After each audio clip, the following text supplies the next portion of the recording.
monsieur le maire. Troisième mot du maire, et on est dans un cadre qui change un petit peu, c'est pas la mairie. Alors on est où?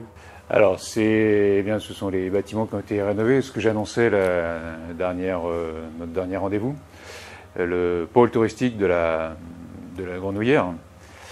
Là, en effet, nous sommes dans les bâtiments qui ont été restaurés. La restauration a commencé en mars 2012, donc le planning a été respecté par les entreprises. Donc actuellement, nous nous trouvons dans le futur syndicat d'initiative. Pour ensuite passer donc dans 3 salles.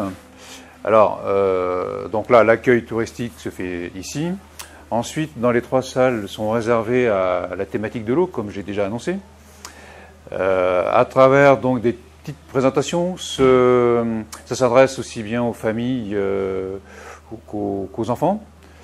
Les thèmes qui seront développés seront déjà l'hydraulique du bassin versant du lait, avec une petite vidéo d'1 minute, ainsi qu'une carte qui va resituer un petit peu la Grenouillère dans cet ensemble, c'est-à-dire de Mareuil à peu près jusqu'aux vasières de l'Aiguillon. Ensuite, nous aborderons sur des points particuliers l'eau potable, à travers donc des explications qui se veulent simples, mais certainement utiles. Par exemple, nous passons régulièrement à 2 km près d'un château d'eau. Eh bien, comment fonctionne un château d'eau? Quelle est son utilité? Et comment il approvisionne donc un secteur géographique en eau potable? Voilà un peu l'idée. Ensuite, donc, nous aurons la dernière salle, une salle de vidéoprojection, dans laquelle, donc, pour la première année, nous passerons un film sur les libellules. Donc, c'est un film de 14 minutes. Et nous aurons également des expositions donc, temporaires et itinérantes qui traiteront un petit peu donc, de la problématique de l'eau. Et j'espère m'associer à l'agence de l'eau pour cela. Problématique de l'eau aussi bien en Afrique qu'au Groenland, qu'en Asie.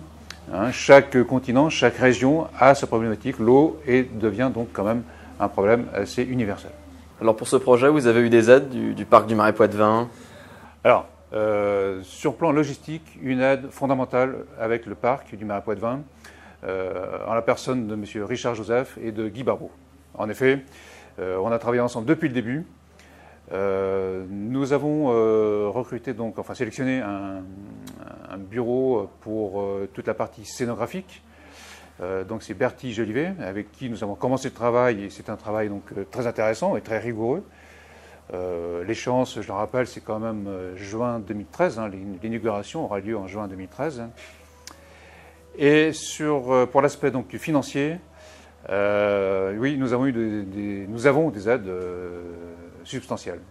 En effet, nous avons la DETR, donc c'est l'État. Et là, j'en profite pour remercier Béatrice Lagarde, donc l'ancienne sous-préfète, qui a appuyé notre dossier à l'époque, qui nous apporte un financement donc de l'ordre de 25%. Nous avons une aide de la région à travers le contrat territorial unique, le CTU. Là encore, donc une aide qui se chiffre à 80 000 €. Nous avons les fonds européens au titre du fonds Leader. Et nous avons également les fonds liés à la souscription avec la Fondation du patrimoine.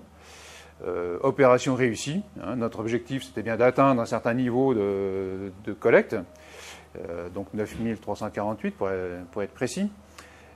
Et donc la contrepartie, c'est que la Fondation nous donne l'équivalent, ce qui nous fait donc un financement privé de 20 000 €, ce qui n'est pas négligeable. Et ouverture donc à la saison prochaine? Alors l'ouverture est prévue oui, en juin 2013. Donc ce sera l'occasion de fêter le bâtiment, d'inviter tous nos sponsors, aussi bien collectivités publiques que privées, la population locale. Je pense que c'est un grand moment. Merci beaucoup monsieur le maire, à l'année prochaine. Merci.